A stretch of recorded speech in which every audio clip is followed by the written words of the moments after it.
nk'ibisanzwe ku itariki 7 z'ukwezi kwa kane ni umunsi mpuzamahanga wo kuzirikana jenoside yakorewe abatutsi mu mwaka w'1994. hano UN, they are there these western capitals, they are everywhere, they are just saying Rwanda. This small country, this Rwanda. I mean, hano hari kwibuka ku nshuro 31 ni ijambo umukuru w'igihugu yavuze kuri uyu munsi, ariko yarivuze mu rurimi rw'icyongereza. ngira ngo tugiye kugenda turishyira mu kinyarwanda ijambo kurindi nk'ibisanzwe mu busanzwe bimenyereye kuri YouTube channel yanyu. Reka dutangire rino jambo umukuru w'igihugu yavuze duhereye aho yatangiriye kugeza n'ijambo ngira ngo wumve kuva ritangiye kugeza rirangiye uraza kumva mu byinshi. Against Rwanda, you think it's some country that is then when I remember hanini iri ni ijambo perezida yatangiye agaruka ku kintu kijyanye n'ukuri, avuga ko kuragaragaza ko kuri kutakitabwaho. Nibwo nanone yaje kuvuga atari ko reka ngaruke kuri iki, ati hari umuntu w'inshuti yanjye wambajije ngo ubasha kubaho gute cyangwa se uhuza gute ahahise habi ndetse n'uyu munsi turi habi cyane kurushaho, cyangwa se ahahiseho umwijima n'uyu munsi turi habi ubihuza gute, ubibahute. Perezida akomeza avuga ati mu by'ukuri icyo kibazo naracyumvishije numva nago ari ngiwe gusa bari kubaza, ati kuko nabonye ko yabazaga u Rwanda muri rusange, yarameze nk'uri kubaza abanyarwanda avuga ngo u Rwanda mubaho mute, mubimanaginga gute, guhuza ahahise hanyu h'umwijima mubi cyane ndetse n'uyu munsi habi cyane ubihuza gute. Tinamusubije ko tugomba guhangana n'ahahise ariko tunabizi neza ko aho hahise habi hanafitanye isano utatandukanya n'uyu munsi turi. To the dark past, they are inseparable. Us, we have a choice to make. Ndaza kugenda wenda ntashyiramo amajwi y'umukuru w'igihugu cyane, ndagenda nyagaruramo gake gake kugira ngo ikiganiro kize kwihuta kuko nubundi kiri hano imbere yacu. Yakomeje avuga ati namusobanuriye ko cyangwa se twebwe tumeze nkaho dufite amahitamo yo kuvuga ngo aho hahise h'umwijima n'uyu munsi yabi cyane haduhurijemo hagati, haradukanze turekeye aho kubaho, uko no guhitamo kwa mbere. Or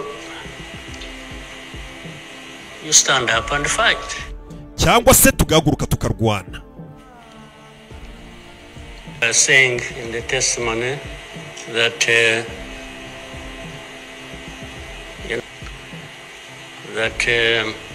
ndetse perezida yakomeje avuga ati ubwo abantu hano baje bagatanga ubuhamya banyuze hano bagiye bavuga ko bafite ibyiringiro ko ibyabaye imyaka 31 bitazongera kuba, ati ntago ari ukubera ko ari ibyiringiro bafite by'uko abagerageje n'ubundi abakoze iyo jenoside mu Rwanda atari uko batazongera kugerageza kuba babikora ibyo bakoze now again, cyangwa se suko n'ubu batari kubigerageza kuba babikora. It will not happen again just because there will be people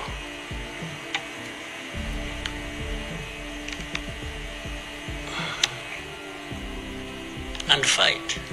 Atahubwo impamvu ibyiringira abo bantu bafite by'uko ibyabaye bitazongera kuba mu Rwanda nuko babizi ko impamvu ari uko hari abantu bazaba bahari bazahaguruka bakarwana bakabirwanya.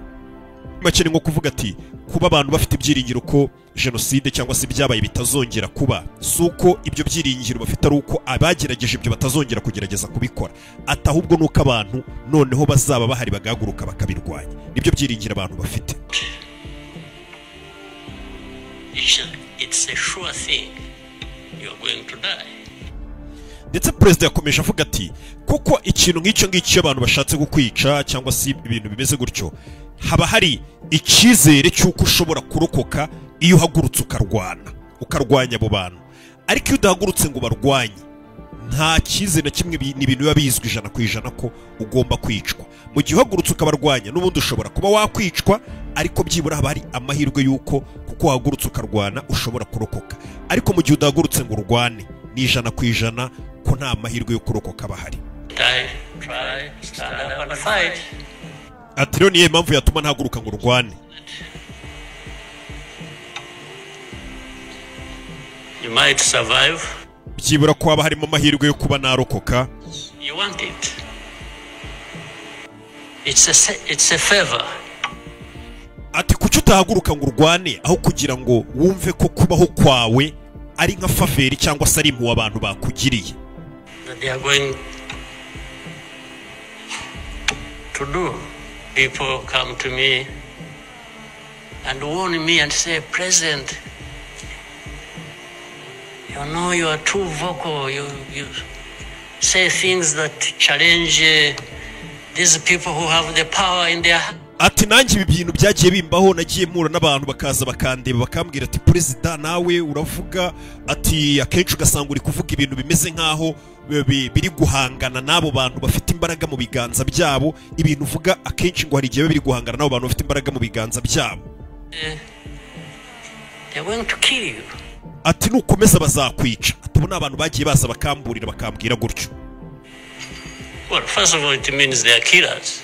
Ati mbere na mbere urumva ni nabicanyi. Icyo ni icyambere. Kuba abantu baza bakambwira ati ibintu uvuga hari igihe uba umeze nk'ibihangana n'abari abantu bafite imbaraga mu biganza byabo. Ati bazakwica. Ati President avuga ati mbere na mbere n'icyumvikanisha kabo bantu bafite imbaraga mu biganza byabo, mbere na mbere nimba bazanyica nabicanyi. Icyo ni icyambere.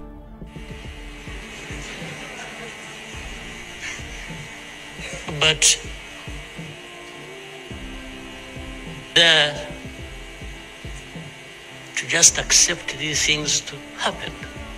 Ati abo bantu narabasubije ngo nubundi ndamutse ngiye nemera ibyo bintu ngo babikore, ubwo ni ibintu bitari byo nyine bitanyuze mu mucyo. Ati nubundi ngiye nemera ibyo bintu bashaka ngo nemeranye nabo ibyo bintu mbikore kandi bitari byo bitanyuze mu mucyo. Ati nubundi ngiye ubwanjye niyo nabaho ntago naba nibara nkaho ndi muzima, naba nibara nk'uwapfuye. I would already be dead. Ati rero ngiye ikiruta napfa. To live a life of lies, of pretense,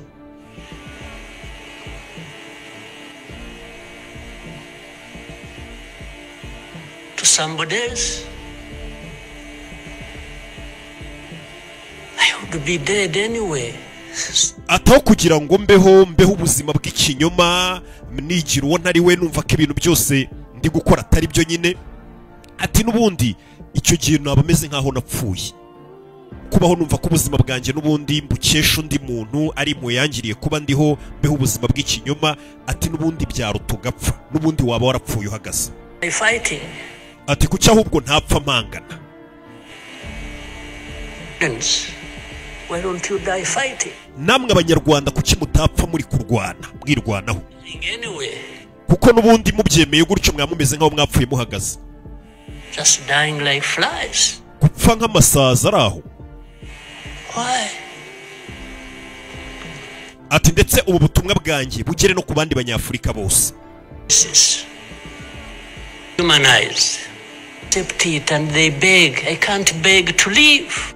Ati ubutumwa bugere no ku bandi banyafurika bose babayeho buri munsi ubuzima bwabo babayeho gutya bateshwa agaciro bamburwa ubumuntu binginga ngo babeho bameze nkaho kubaho kwabo bari kubyingingira abandi bantu. Ati nge ntabwo nshobora gusaba kubaho n'uburenganzira bwanjye. Ati ntabwo nabishobora. I can't beg anybody.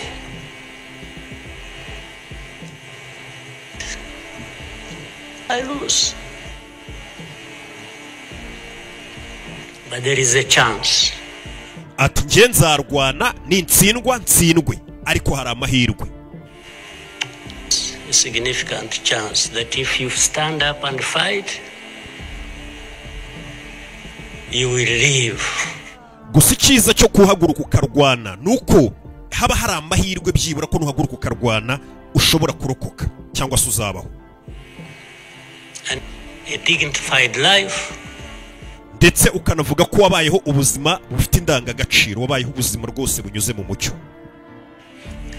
That you deserve, that anybody else deserves. Ndetse ari nabwo buzima buri muntu akwiriye n'undi wari we wese ari nabwo dukwiriye. These western capitals, they are everywhere. They Ati naho bano bantu birirwa aho ngaho mu nama z'umuryango w'abibumbye, birirwa muri ibyo bihugu byo mu burengerazuba mu mirwa mikuru yaho, bakomeza bavuga u Rwanda, bavuga u Rwanda. Small country, this Rwanda. I mean, ati mukirirwa muvuga u Rwanda mwumva ari agahugu gato, ati njya mbabona mwagiye mukishyira hamwe ibihugu byinshi mwese mugateranira agahugu k'u Rwanda, ati yo muri kuvuga u Rwanda muba mwumva ari akantu. Iryo jambo ntabwo yarirangije. The facts about it. Ati si nayo irisebya, atariko icy'ingenzi tugomba kubaho. To live our lives, we have to fight for that. Tugomba kuba ubuzima bwacu, tugomba kuburwanira. Ati ndetse ibi nzabibwira uwo ari we wese nitunahura turi turebana amaso ku yandi, ati gikuzimu. Around and thinks they can, they come and say, hey, we're going to sanction you. Ati uwo ari we wese uzaza bya bindi bakora ngo turabafatira ibihano, turagira gutya turabafatira ibihano. To what? Go to hell. Nzakubwira ni gikuzimu. Just go to hell. Gutyo nzamubwira abisubiramo. You have your own issues to deal with. Mufite ibibazo byanyu, mugende muhangane nabyo, muturekere natwe ibibazo byacu duhangane nabyo. Leave me to mine. Atubundi niwo mwuka buri munyarwanda wese yakagombye kuba afite, niyo spirit buri munyarwanda wese yakagombye kuba afite. In their daily lives. Mu buzima bwanyu bwa buri munsi. Down upon us and ati ngiye buriya n'ikintu kimpangayikisha ntago ari uko abo bantu bavuga ibyo byose ari abanyembaraga, ari ibihugu by'ibinyembaraga, cyangwa se ari uko bashobora kuza bakadushyira ibyo byose nk'ibyo wumva ngo by'ibihano. Ntago aricyo kimpangayikisha. anything at us. Kuba baza bakatujugunya ibintu byose ntago aricyo kimpangayikisha. Worried about that. Icyo nta kibazo mba mbifiteho pe. Ahubwo ikimpangayikisha ni kimwe, which has ndetse cyanabayeho ibinyejana n'ibinyejana. It's for Rwandans treated like that. Ati ngiye kimpangayikisha ni ukuba abanyarwanda n'abanyafurika bicara bakemera ibyo byose bakumva ko nta kibazo kibirimo.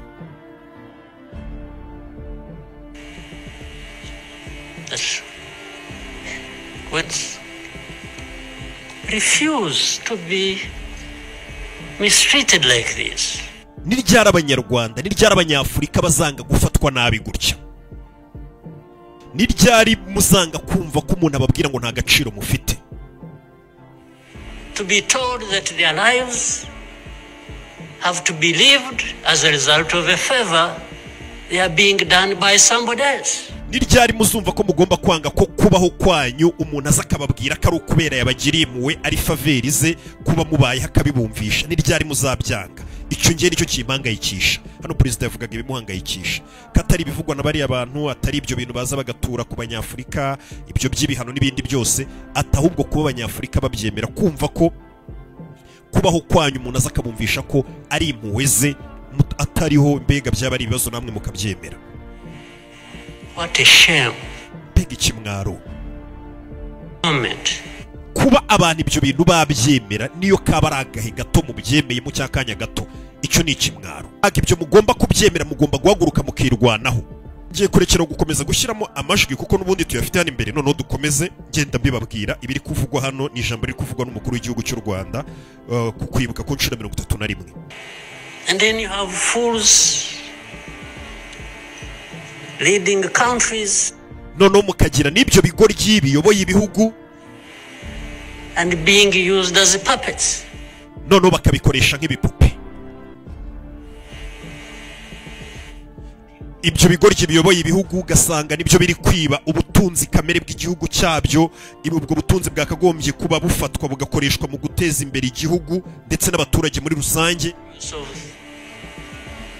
their own people and develop them.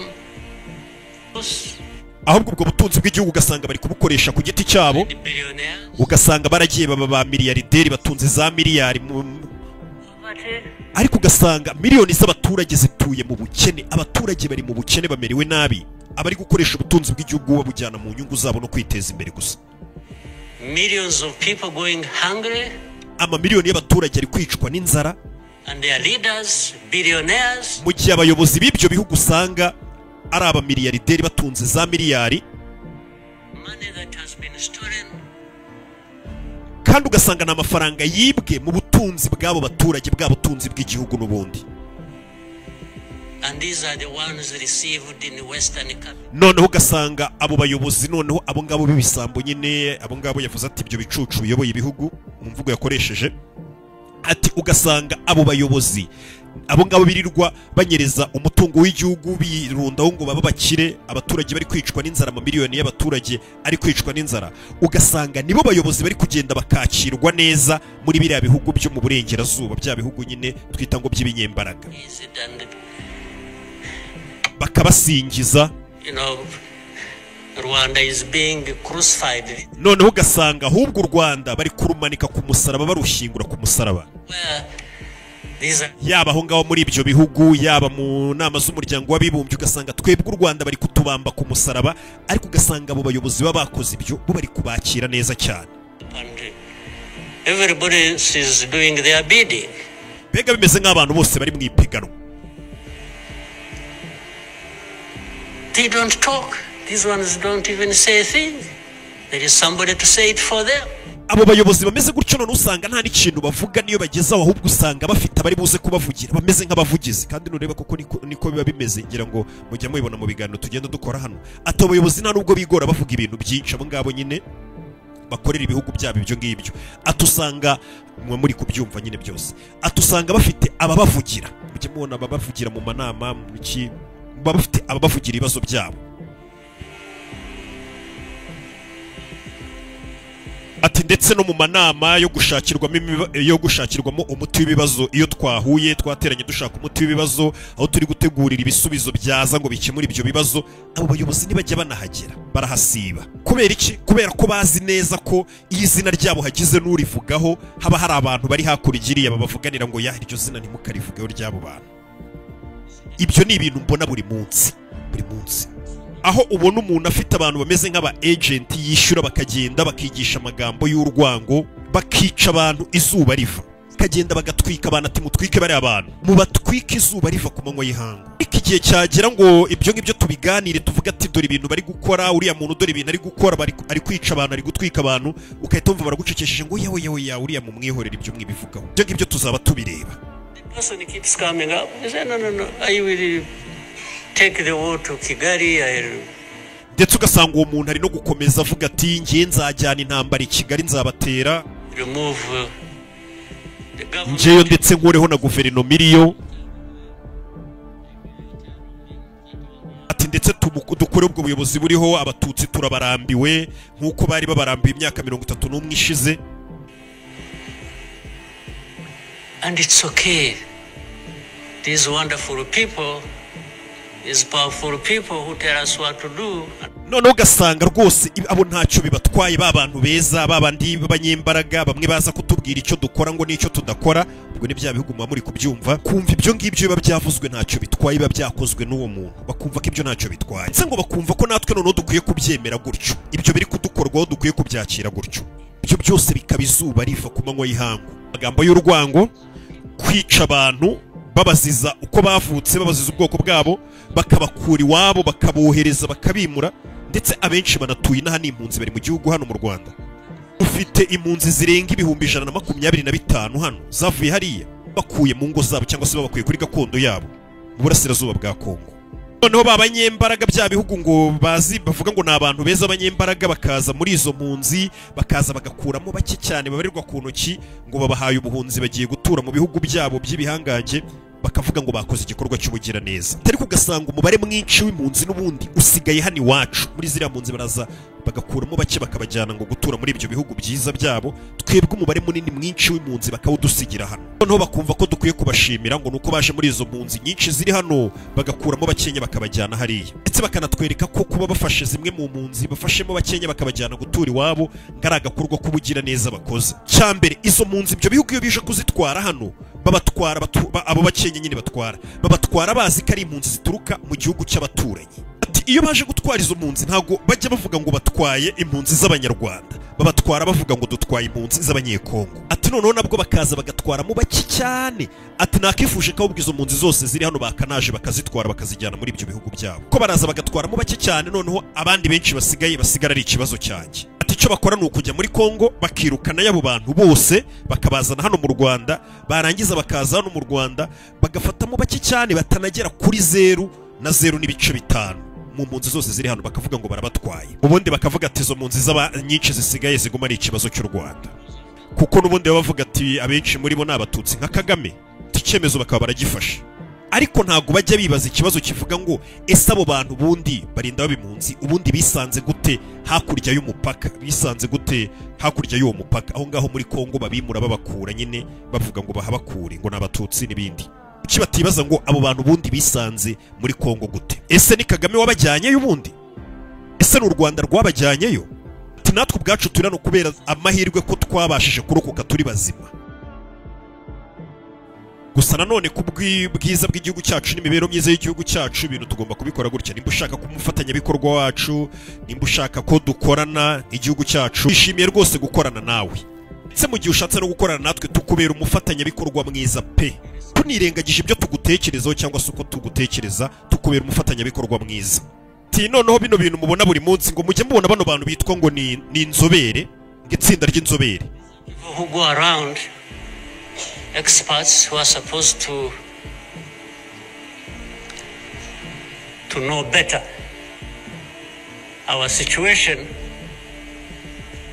than ourselves. Ati iri tsinda ry'inzobere aba mujye mubona ngo ni itsinda ry'inzobere mubona n'abantu bagenda bazenguruka aho ngaho bakumva ko rwose ngo bazi situation yacu n'ubuzima bwacu kurusha uko twebwe tubizi. Those who lead those groups are the very people connected with this. Ndetse nanone abayoboye iryo tsinda ry'izo nzobere abo ngabo baza ngo ni itsinda ry'inzobere, abayobora iryo tsinda ry'inzobere n'ubundi ni nabo bafite aho bahuriye n'ayo mateka yose. Ngira ngo mubyumva biravugaga abo banyarwanda ubundi muvuga ngo n'abanyarwanda cyangwa se n'abatutsi nitwe twabajyanye hariya muri Kongo n'u Rwanda ninde, ayo mateka yose murayazo ko imipaka yaciwe n'ibiki. Nibyo hano perezida bayisagaruka akavuga ati n'ubundi usanga abayoboye abo bitwa ngo ni itsinda ry'inzobere aribo bafite aho bahuriye n'ayo mateka y'ibyo byose narindi kuvuga, ari byo Bizimana minisitiri yarari kuvuga.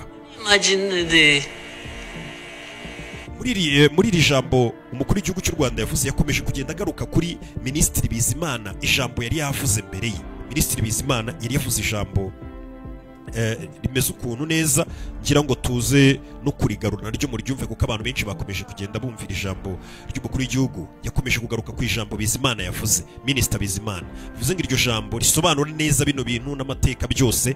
Nyuma y'iki kiganiro cyangwa se nyuma y'iri jambo ry'umukuru w'igihugu, mwitegura iryo jambo rya minisitiri Bizimana ryo riraza kuba riri kuri YouTube channel yanyu. None izo nzobere zikaza ku buryo baje bagafata iyo ngengabitekerezo ya genocide n'ubwo bwicanyi bwose bwisha amamiliyoni y'abantu, a problem of minerals, bakabifata bakabihindura ngo ni ikibazo cy'amabuye y'agaciro. Okay, let's imagine it's a problem of minerals. Okay, reka twemere ko rwose ari ikibazo cy'amabuye y'agaciro nonaha. Ese koko no mu 1994 ibyo nabyo byari ikibazo cy'amabuye y'agaciro? Hano twaharwaniraga iki hano?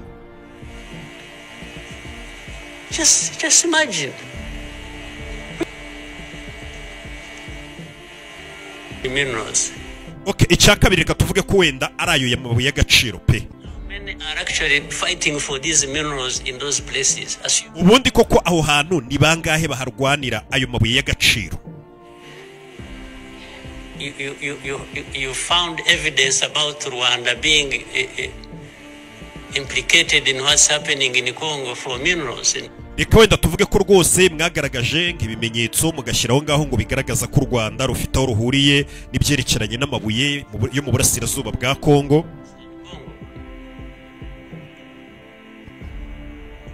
Are you really saying it is just Rwanda? Why don't you be brave enough to say? Ati none se basi mutekereza ko ari u Rwanda gusa, kuki mutagira umutima ukomeye ngo muba abagabo? Rwanda is invading our territory we have created for ourselves.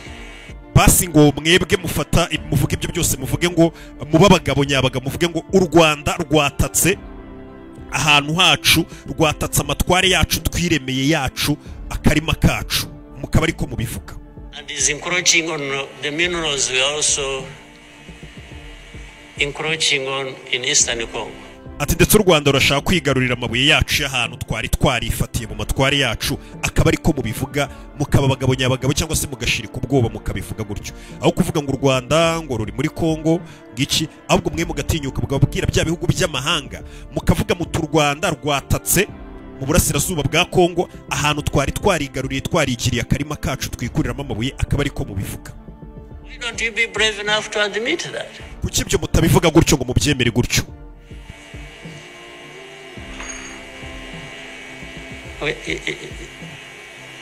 The allegations. Ati mwebwe mufata iyo myanzuro, ibyo muturege iyo biza kuba ari ukuri, u Rwanda rwakagombye kuba rukize nk'uko namwe mukize, mwebwe mufata ibyo byemezo. Hano yabwiraga bya bihugu by'amahanga nyine bifata ibyo byemezo. Ndetse nubwo twakabaye icyo gihe tugikeneye amafaranga yanyu, ibyo n'ubundi nta kintu muduha, ariko mukaza rwose mukadukubita mukadushyiraho ibintu byose. Rero niyo si iri ahahiseho umwijima habi cyane twanyuzemo, ndetse n'uyu munsi habi cyane turi. Ibyo yatangiye sobanura. Perezida yakomeje avuga ati ikitaratwishe mbere ntikiturangize ngo dushire.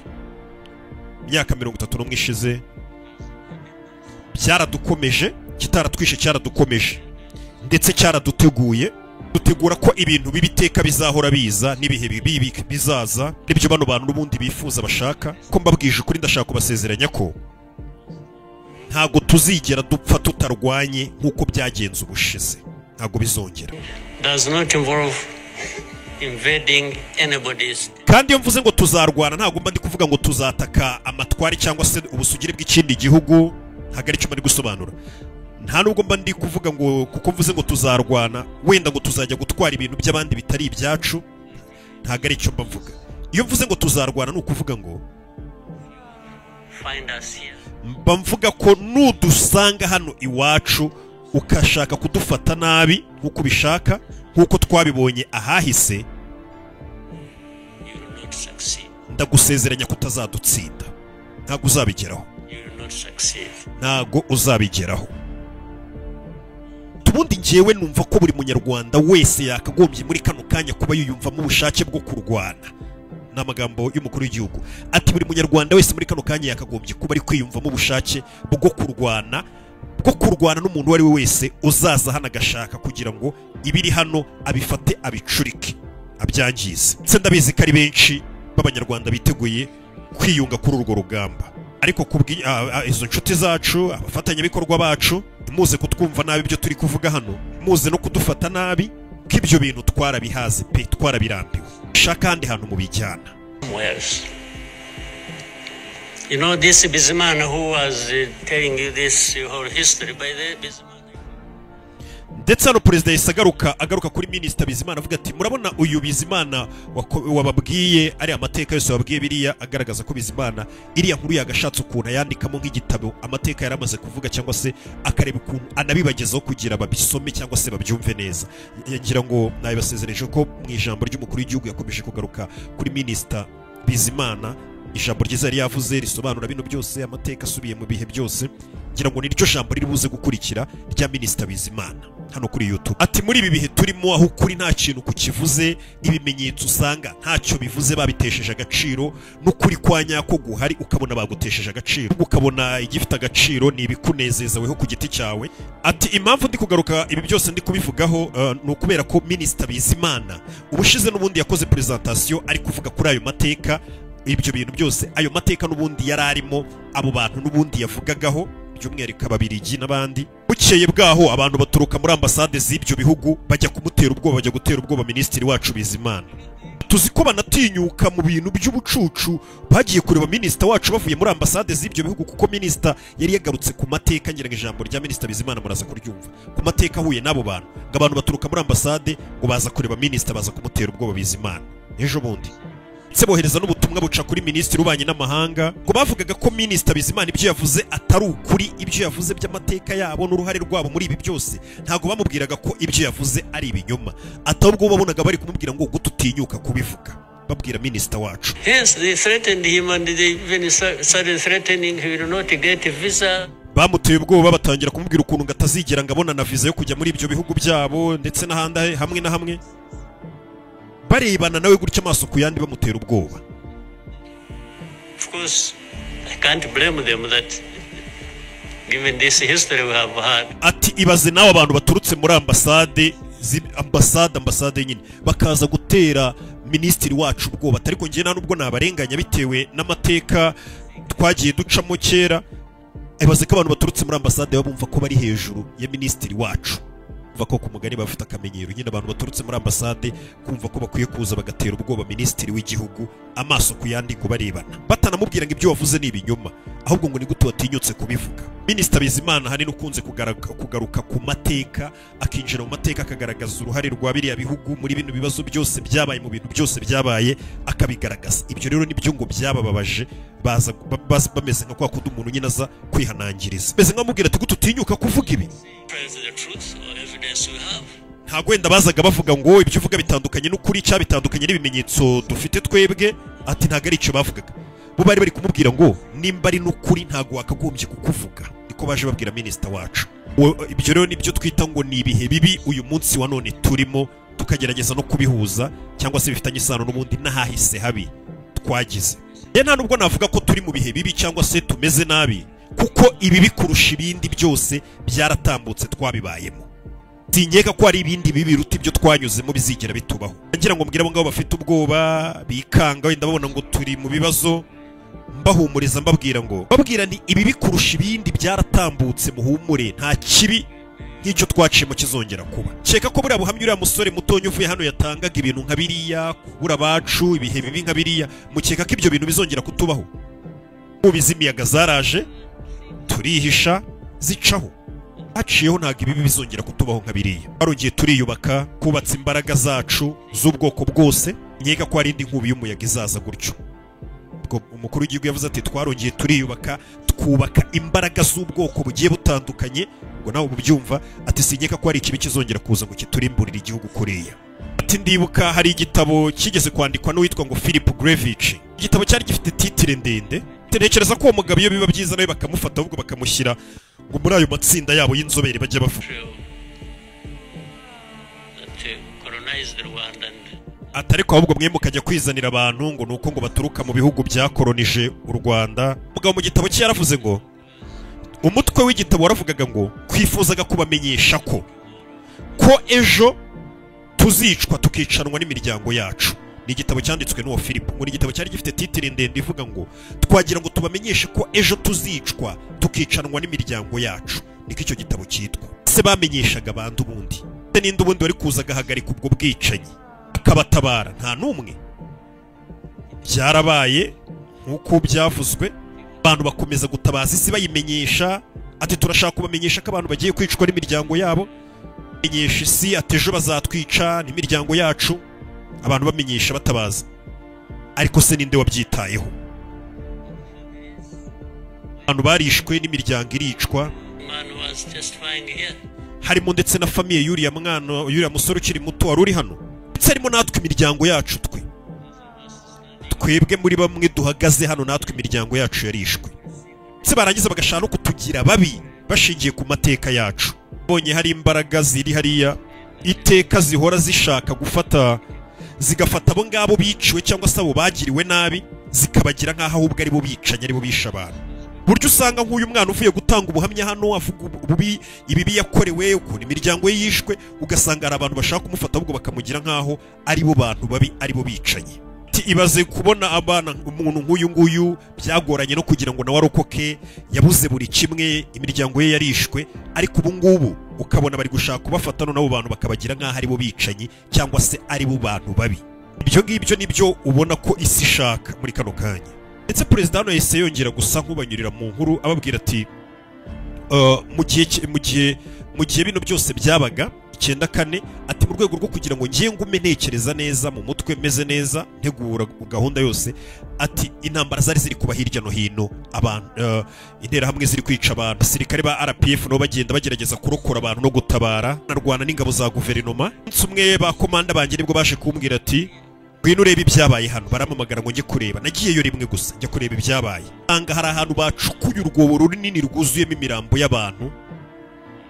Icyo cyobo cyari kirimo nk'imirambo y'abantu bagera ku 2,000. muri abo bantu twasanzemo abagera kuri 12 bari bakiri bazima tubakuramo muri icyo cyobo kumbwira ngo abo ngabo 12 twarokoye bamwe babayeho iminsi mike ariko ngo abandi barapfasigara barindwi ndetse na n'uyu munsi barindwi nkeka ko bakiri bazima ko guhera uwo munsi bamamagara ngo nze ndebe imirambo y'abantu bari kwicwa cyo gihe nahise mbwira ba kamandazi banye ndababwira nti guhera uwo munsi ntimuzongere kumpamagara mumbwira ibintu nk'ibi ngo nze mbirebe ubwicanyi buri gukorerwa abantu ntimuzongere kumpamagara muri ibyo bintu cyangwa ngo mushake ko bitekerezaho ngo mubinjyanemo mubimbwire ibyo byose biri kuba mbega ngo nze mbirebe n'amaso yanjye ndababwira ati mujye mubikemura mukomeze urugamba mwe mubikemure ku giti cyanyu mutanzanye ngo mbirebe nk'umuyobozi wanyu. And the reason was simple. And unfortunately, such a moment of remembrance, I didn't want my judgment and my conduct of the war and the leadership I was supposed to be providing. Ndetse perezida akavuga ko impamvu ibyo bintu atashakaga gukomeza kubireba banabimumenyesha ukuntu abantu bari kwicwa nabi urubozo ati impamvu ibyo byose ntabishakaga nukubera ko navugaga nti bitaza kubangamira uburyo mfatamo ibyemezo n'ubuyobozi bwiza ngiye nashakaga kugaragaza ku rugamba cyangwa se nari mfite muri nge n'uburyo ibintu byose byagombaga kugendamo ntago nashakaga ko biza kubangamira uburyo mfatamo ibyemezo muri macengira ngo iyi nkuru ni nk'ubwa kabiri yumvishije perezida mbega icyo atashakaga no kugira no gukomeza kumwereka ukuntu abantu bari kwicwa nawe wari gushobora gushituka wafashe icyemezo kivuga ngo urabizi bitewe n'ukuntu ibintu biri kugenda gutya mfashe nanjye icyemezo kitari cyiza nanjye ngiye gukora ikibi bitewe n'ikibi nawe uri kubona kiri gukorerwa abantu. Niyo mpamvu yavuze ati sinshaka gukomeza kureba ibi bintu biri gukorwa gutya ngo mumagare nze mbirebesha amaso yanjye mwe mukora akazi kugira ngo agume mu murongo muzima bari barimo n'ubundi bari barihaye kugira ngo iyi nkuru twigeze kuyikoraho n'ubushize. By what you saw, so that's why ati sinashakaga kuyoborwa nanjye n'umujinya kubw'ibyo nabonye nashaka kuguma nyine meze neza mfite balance. I kept seeing this putting people out of a massacre. Kuko iyo nkomeza kubona ibi bintu mbona ukuntu abantu bari kubakura mu minyobo mibi cyane babashyinguyemo bari kugenda babajugunyamo babishe nabi. But who is this? Whoever is doing this, why is he doing it? Nanjye ngakomeza nibaza n'ubundi wakoze ibirinde kuki yabikoze ngakomeza ngabitekerezaho cyane byari kurangira iyo ntabwo yabirangije ariko muba mubyumva nyine ubusobanuro bwabyo. Another year to commemorate. Reka nsoreze hano kuko n'ubundi hazahoraho undi munsi ndetse na buri mwaka wo kujya twibuka abantu bacu twabuze. Rwandans, I beg you. Nk'abanyarwanda reka mbasabe ko mutagomba kumva ko ubuzima bwanyu hari umuntu mu bukesha cyangwa se kubaho kwanyu ari impuhwe z'umuntu wari wese cyangwa se z'igihugu icyo ari cyo cyose.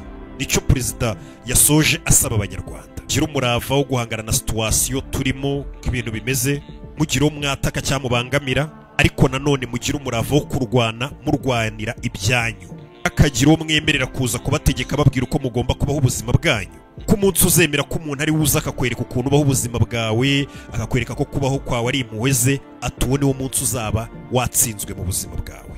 Iryo niryo jambo umukuru w'igihugu yavuze ku nshuro 31 kwibuka ku nshuro 31 twibuka jenoside yakorewe abatutsi 1994 ndetse mboneraho no kwihanganisha buri munyarwanda wese twibuka twiyubaka. Ibuka gukora subscribe ndaje turebe ikiganiro cya Minisita Bizimana.